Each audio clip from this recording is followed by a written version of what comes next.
calm down that personality while we do my TV show, if you don't mind. It's like that one NBA coach Yeah. that used to coach the Utah Jazz. I can't remember what his name was. He had glasses and he was always on the blooper reels. Yeah. And they drafted John Stockton. And of course, John Stockton, very quiet, reserved individual. The coach would always walk by, get into the bench. John Stockton's rookie year, he'd always go, "Listen, you need to calm down a little bit." I love that. I know that coach. He kept a towel with him or something. No, maybe not that way. I'm thinking something. Maybe, I think big fat guy, glasses, always on the blooper reels. Always on the blooper reels. Our guys need to calm down a little bit, boy. Everybody's excited for some reason. Yeah, so exactly. We're not excited. Just like that. Yeah. You ready? I'm ready if you are. I'm ready, my friend. Here we go. Yes, thank you. Ladies and gentlemen, welcome to the edition of Dad, You Don't Work, You Wrestle. Yes. Hear the claps. You know what time it is. George, how was your weekend? Well, listen, I'm waving this to settle the debate in South Carolina over the flag. Please, people, relax, okay? Over the big flag. Boy, can't we just all get along? Yeah. Listen, they just found out 18 types of water is killing everybody. Did you see that bullet? The cases of water, recall. They ain't nothing safe. We're fighting over a flag. Can't we just all be friends, Bullet? But anyway, that is our motto for today's show, Bullet. Can't we just all be? Oh, can't we just all? I can't fit it back in there. But anyway, Bullet. With all that being said, we had a great week. I'll just hide my. I just had the flag there. But anyway, we had a great week. I want to thank everybody. But what an unbelievable time that we had Friday night for the up in NEW's building, but CXW came in and did this show. It was a fundraiser. I think I got those so many names I can't get them all. So I'm trying to keep up with my kids, Bullet. But Flip, great guy up there, Bullet. We will be going back up there to Rhonda, North Carolina in a few weeks. But this past Friday, Bullet, there is a sweet lady there with a single mom, got a wonderful son. They lost everything in a house fire. I posted up on Facebook. We did house fire. House fire. I was gonna say if they lost in a house fair, that's that's a unique story. I think we had a show there at the house fair. Did we? They should make a movie about that and raise some money off that. Forget a wrestling show. I think we did. I think we all worked at a house fair one time. Yeah, I think we did. But let me say, raise some money there. She just trying to rebuild everything, and it's kind of neat to do a little wrestling show. The proceeds went to her and her son, and they're in the process of getting them a car and just getting back up on their feet. Yep. And I was just very happy to be a part of that. Bullet. That's awesome. So we were pretty excited about that. And Highway Run keeps on running, Bullet. This coming week, I'm going to throw a lot of stuff at people. Thursday night, Bullet, right up the road here from Georgia South Training School, highspots.com, Faith, North Carolina, will start their annual fair. This is not a fire. This is a fair. Okay, I want to make sure we get this right. There's not Faith a fire. Is not going to start a fire. Yeah, there's not a fire in Faith. Okay, yes. Bullet. Yeah, but anyway, it's hot enough. I'm just telling you that right now, Bullet. Yeah, but anyway, it will start Thursday night. The Ferris wheel, the carnival, all that's going to start up Thursday night. It will run till July 4th, which is almost that's like 12, 13 nights in a row, Bullet. And of course, there'll be wrestling there, corn dogs, cotton candy, all kinds. Just a great time, Bullet. And of course, it finishes up Friday, the July 4th of next week with the huge fireworks, which we've been there and had a great time. It's going to be a great opportunity for us to get a couple of our students down there to work some matches in front of a little crowd and get some ring time. Best thing is we don't have to touch a ring, which we love that. Bullet. Yes. So, of course, that will continue. My new goal of wrestling. Never That's exactly right, Bullet. There is a way. Even on the bumping part. Don't even want to touch it. Amen. Don't even touch it. Listen, Boogie is a genius. We used to laugh at him. I told you the story in the Crockett dressing room. Bullet, he would never go off his feet, brother. But he moves better now at 80 than I move at 60. So, and then with all that being said, Bullet, two big shows this weekend that Dad, You Don't Work, You Wrestle will be at Saturday night. Ricky Steamboat there in Clayton, North Carolina with our buddy Lewis Moore's running. Ricky Steamboat's going to be a special guest. I'm trying my best to get a little match with Ricky Steamboat. I haven't heard back from anybody yet, but he's got all your love letters. Yes, he's got all my love letters, and that's why I want to have a match so I can propose to him before the show. Bullet, okay, that's the stipulation of the match. Okay, he loses, he's got to marry me. Prettiest man I ever seen in my life, Bullet. But anyway, I will be with him Saturday, and of course finish up Sunday. Huge AML show. With Tracy and all the gang, the Russell Cade gang will be there at Ziggy's. Did I get it right? Johnny and June's. Johnny and June's. I was just at Ziggy's. I apologize. I apologize. You better apologize. You're going to get all types of Oh, heat. my gosh. You're going to get Jake Manning heat and not get used by either company. Nobody's going to want you, just like me. I just called Scarlett Abigail. What the heck, man? Exactly. You talking about heat? I'm trying to keep the twins separate, but I will be at Johnny. Or else you'll be sitting on the couch with me. Feet propped up, $1 million body. Nobody wants them. Yeah, doing this that we all stole from you. Yeah, boy. and everybody, there's going to be some up there coming out selling your books, doing your stuff and get more over than you are at Johnny and June's. Hey, I'm trying. Oh, exactly, Bullet. And you sitting back. I did it. I discovered it. But anyway, Bullet, all that being said, be there at Johnny and June Sunday for a huge show there. And again, I'm just so glad to be all a part of that, Bullet. And with all that being said, I forgot. I didn't say nothing last week because everybody else has, but just to get serious for just a moment, Bullet, my condolences and our prayers here from Dad You Don't Work Your Rest Television, of course, for Buddy Landell's family, of course, and also Dusty Rhodes' family. I get so excited here on the show. After we taped last week. It sure did. Yeah. So just to send all of our love, I had actually spoke to Dustin a couple days ago, just real briefly, just telling him that we loved him, was praying for him, and we can't say, and I know a lot of people do it out of love, you can't say I know how you feel, because we don't. No, you know what I'm saying? We don't. And I just let them know that we love them. Of course, Buddy Landell was one of my all-time favorite guys. He just was just so special to me. And of course, little George, I've told everybody it's in this great book about Statesville, North Carolina. Man, Buddy had just started, and little George was like 5 years old, and he wouldn't let Daddy go to the ring. I had to get my money. Little George was sick. He'd ate too many corn dogs at the shows, and Buddy took him first time, held him while I was in the ring. It just little things like that, Bullet, that mean something to you, and I never let Buddy forget it. And just a great guy. I just heard from him a couple weeks ago, and we had him at WrestleCade last year, and of course he looked so good. Came in a suit, but just that perfect. What you think of Buddy Landell? And of course, he definitely in the back half he made sure that he cleaned himself very well for his appearances to make sure that people remembered him. Not like sitting in the corner, that's exactly miserable, right. in a t-shirt, shoes untied, an old sweatpants. Especially in the last 5 years, he made a concerted effort that the next time that anybody saw him in an appearance, he was wearing a suit. He sure and he was jovial. He sure was. So just my love to all that family, and he just a lot of great memories of those guys, Bullet. And I even got a couple of both those guys as well. Dusty was actually the first guy I ever met as far as name value while working at High Spots.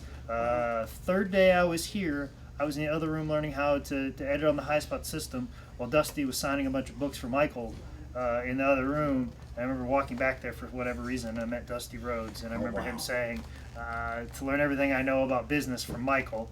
Of course, he's got to put over the guy who's paying him later on that day. Oh, Dusty was a smart man. Exactly. That was a lesson right there I learned from Dusty right there. Put over the man that's paying you to get the other bookings. That was a good lesson. And then my favorite memory of Buddy, actually I got a couple, was the time, one of them that was in my head originally was you brought him into the Mooresville National Guard Armory just on a Sunday show, and Tracy Smothers just happened to be in town, and Tracy didn't have his gear. He was just going to hang out. He's going to watch a couple matches, give some advice to some people, and having Buddy Landell and Tracy Smothers in the locker room just talking about old times. I'm pretty sure we started that show 45 minutes late because nobody wanted to leave the dressing room because they wanted to listen to those two guys talk. But also, too, I remember tagging with Buddy in an 8-man tag in Southwest Virginia, actually where we just were for Big Time Wrestling. Yes. I tagged with Buddy there. Wow. And I remember I did a couple of couple of things that you taught me tag wise. And I remember afterwards he goes, man, you really know how to do a tag match. I always remember that about Buddy. He was very complimentary and just really cool to be around. Yeah, I can't think of a bad experience with Buddy. No, I can't either. Never. And I used to love. Buddy would always tell me that he never. The thing I loved about Buddy the most, of course, was his relationship with the Lord. But he never ran from the demons that he fought with. I mean, he would tell you that. I made a lot of money and I blowed a lot of money. He never made excuses. He would always say, "Hey, I was a country boy from Tennessee. What'd you expect me to do with all that money?" You know what I'm saying? And I just loved his attitude, the way he looked at everything. He didn't blame anybody. If there was any mistakes, he blamed himself.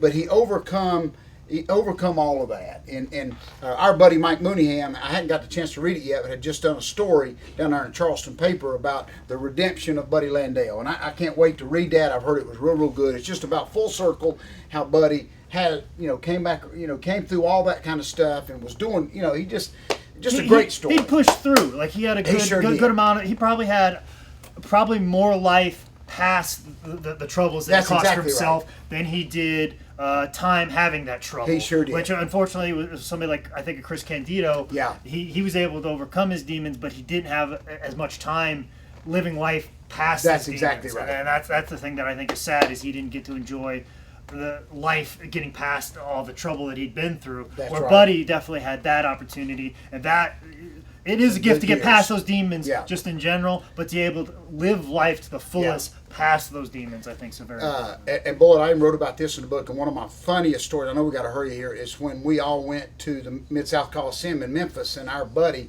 I don't remember his name, he'll be mad at me, but he did that huge show at the Mid-South Coliseum, and Buddy was there, and one of the sponsors for the event, I don't even know how it happened, Bullet, was a local strip club, if you can believe that. And that afternoon we were all there, everybody's dressed, of course, and we're just sitting around talking, we're all in the dressing room, and the owner of the strip club actually came and brought some of the girls, of course, they're attractive girls, just come to say hey, hoping at the end of the night all the boys would go spend all their payoff over there. But what was so funny is when they all walked in, we're all sitting in this huge dressing room, every one of they had 3 girls, I think 4 girls, every one of them came just a dead straight line to me. I mean, just like come to me, and I'll never forget. But in that quiet dressing room, Bud Leon stood up and said, "Man," he said, "Satan walked right by me and went to George," and I just laughed over that because he thought if they would have stopped anywhere, it would have been with the other guy. He would have been with Buddy. Buddy I think I walked to anybody. He's like, And he stood up in that dressing room. Jerry Lawler, Bill Dundee, everybody, and he flipped his hair back and he said, "Man, Satan just walked right by me and went straight to George." And oh my gosh, I've never forgotten it. We laughed, but just a lot of love. And we're human. We're not supermen. We're pro wrestlers. We love each other. We lose a lot of. We've lost a lot of good guys, Bullet, these last few weeks. It seems like. So, with all that, Bullet. With all that being said, we'll transition big time into our idiot of the week, Bullet. Really, and I'm gonna tell you right now, Bullet. Listen, I've shared this a little bit with you coming in here. We may have to get another bag. This guy here is the biggest idiot in the world, Bullet. Listen to me. I live my own little thing. You know that, Bullet. I'm a little old hermit up on the hill. Just leave Jed Clampett alone, okay? Yeah. I discovered the oil, and I ain't sharing. Leave Ted Kaczynski alone. That's exactly right. Leave me alone. Yeah. I'm the guy that hijacked the plane and stole that money back in the day. Remember, they ain't never found him. What was his name? Oh, gosh, Bullet. I got to do research. I'm not. They made a movie about him. Remember he? The one of Tom Hanks, Leonardo DiCaprio, yes. Catch Me If You Can. Yes, exactly. That guy. Exactly. I'm him. But anyway, boy, woke up yesterday morning, phone went off like a machine gun. Had all these friends and stuff texting me, even on Facebook, all these messages saying I probably need to check my email because they think I have been scammed. Now, Bullet, which is comical in itself, because what do you think you're getting from me? Okay. And second of all. Anyway, so I did a little bit of research, but kind of find out someone did hack into my email. Bullet, I shared with you a little bit early, sent messages out to all my friends, and I'm hoping to have a copy of the email by next week. I just want people to see it, that nobody really talks like especially George South, as we say it. I mean, correct pronunciation, correct words. Bullet. I'm in a no just, dot. No. Lowercase. Start a different sentence fragments. Move on. Exclamation point. 3 spaces. Yes. Then a comma. Boy, a quotation mark, but no end quotation mark. But it wasn't a quote to begin with. Oh, I love you, dude. I love you, Bullet. That's good. Real. We should end right then. That's good, Bullet. But anyway, so this guy here, Bullet, of course, you don't know who it is. He got in there, sent out, asking for money. The idiot said that I was in the Philippines, which we all kind of laughed at. Jordan ain't, no. So anybody that knows me knows, first of all, Jordan ain't going to be in the Philippines. He did say that I'm in a state of depression right now, and I'm going through a lot of stress. Now, the depression part, no, because, life's pretty good to me. Scam artist did 50% of his homework. Yes, exactly. Now, the stress part, which I had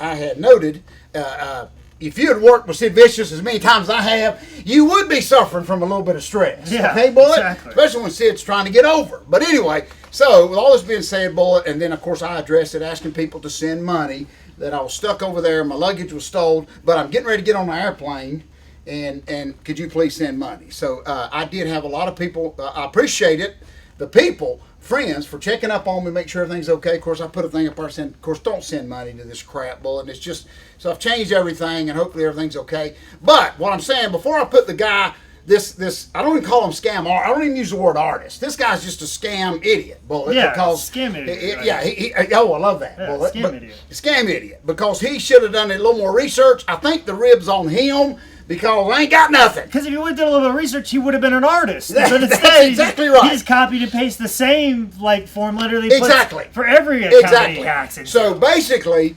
Bullet, he's an idiot, because he will go in our idiot bag, but you can't. I don't have anything. What is it? I think he's going to help me. Is what I'm getting at, Bullet. Okay. I think the scam artist is going to send money to me. Okay. Yeah. So folks, listen to me. If you see a scam artist come up with one of these, what do you do when you're trying to put a video together and you need to raise money, Bullet? Oh, fundraiser. No. What do we call our word? Kickstarter. Kickstarter. Okay. So if you see this scam artist, I'm done. If you see a scam artist coming up with a Kickstarter program to help George, don't give to it. Okay? That's what I'm trying to say. George doesn't want anybody's help, because then he's required to help somebody down the line. That's exactly right. So therefore, he's not going to ask anybody for help. I'm not asking for nothing. Listen, and what's so comical about it, Bullet, I mean, you just got to see this thing. The guy, I mean, and you know, I did have a few people that said, is this for real? I appreciate them caring. But folks, if you read far enough down, there's no way. Scam artists must be hard up right now for money. I mean, because you look at it, how can this possibly work? I know it does sometimes, Bullet. Well, like I said, if he was an artist, you'd do a little bit more work than what Yes, I you would. do to book guests for a stranger in a southern land. See, that's where I'm what- just copy and pasting an email and just changing the Bullet, name in the middle. That's what I'm used to. See, you've spoiled me, Sonny and Sherry. You have spoiled me, because I'm used to you taking, George South from 1950 and editing it and putting it where it looks like George South is sitting down with Clint Eastwood eating beans around a campfire, and you cannot see the editing done. That's what I'm used to. You gotta do a little bit of work here. Yes. If you want to call yourself an artist, you gotta do a little bit of You work. can't just say George's in the Philippines, send money. Because first of all, scam artists, nobody cares about George. Yeah. They said yes. Brother got a huge pop when he said I was broke down in the Philippines. Yeah, we trying to get over it? He got 8 bookings out of it. He was just going for a cheap pop. So he's not an artist, he's a scam hack. Yes, He's just a hack. That's Bullet, all I know is the brother got 8 bookings for putting me lost in the Philippines. All these promoters stuff that hate me and people that ain't never met me but don't like me, they love this guy. Yeah. He got 8 bookings and I'm sitting at home. But anyway, so he's in the idiot bag of the week, folks. And this is what I'm saying. We love to educate our wonderful fans. AOL did tell me, we don't do it, but they said that they recommend, I never thought about it, but about every 3 months, we all should change our passwords too. Yeah. So that's a good little thing we add to the public, but we're here to help everybody, okay, except the scam goofball. Scam The rib's on him because I ain't got nothing, okay? It's all buried. And Cher and Sonny's the only one with the map. Specific orders. Exactly. Go It's immediately. one of them Caribbean pirate maps too, Bullet, with the dots. You got to follow the dots, and then the X is there. I already know when you have that last breath in you, you'll have that flip phone. No matter if it's 20 years from now or 20 days from now, you'll have that flip phone in your hand. Yes. When you're taking your last breath, you will Bullet, probably already get the draft saved. Hit send to Bullet. This is where you go. That's find it. Get all of this That's immediately. Get what you need from that flip phone and then destroy it. Yes. Bullet, please destroy it. And then everybody will love me, okay? Bullet, so we're all happy. Bullet, everybody's in a good mood except Scam Artist. He's hot because he ain't got nothing. I feel sorry for the brother, Bullet, okay? But he's got to up his ability a little bit. I mean, he's competing with people like you, people that can really make something. Actually, scam people. Yeah, like I was gonna tweet today. I was like, I need to blatantly lie more often. Maybe I'll be more successful. Well, listen, this being honest, working hard, doing what you're told ain't getting us nowhere. All it's getting us is a case of water with E. coli in it. Well, ain't that what they said they get? Yeah, E. coli. Yeah. What the? It's pretty bad when bottled water is going to kill you, Bullet. Okay. It's like a true story. Then we're out of here, Bullet. The other day I was going to Walmart to get my gallon of milk. You know, the milk that makes you. It's supposed to kill you. I'm going in the bottle. I swear, I was putting my buggy in. A lady was pushing her buggy in. She's smoking. Bless her heart. She's smoking. And she looked over at me. She says, "You got a nice tan." I said, "Well, thank you, ma'am." She said, "You do know that tanning beds will kill you." Now, I didn't say nothing, Bullet. Okay, she's not going in an idiot bad because she did put Fritz von Erich over just a little bit. Okay, but as she was blowing smoke in my face, she let me know that the tanning bed will kill me. So I just appreciated her compliment, and then I got the heck out of Walmart. So anyway, so we're all in this together, Bullet. Just don't drink the water. You just can't drink the ones with Ebola in there, whatever it's called. So anyway, I'm happy. All right. Thank you. Well, something else that doesn't contain E. coli is the that's good. is the second greatest book of Oh, all you're good, time, Bullet. which is available at highspots.com. If you want to know more about what me and George are doing, make sure you follow me on Twitter at ManScoutManny, and of course on Instagram at ManScoutManny. Thank you once again for joining us for another edition Bullet. of Dad, You Don't Work, You Wrestle. Thank you, Bullet.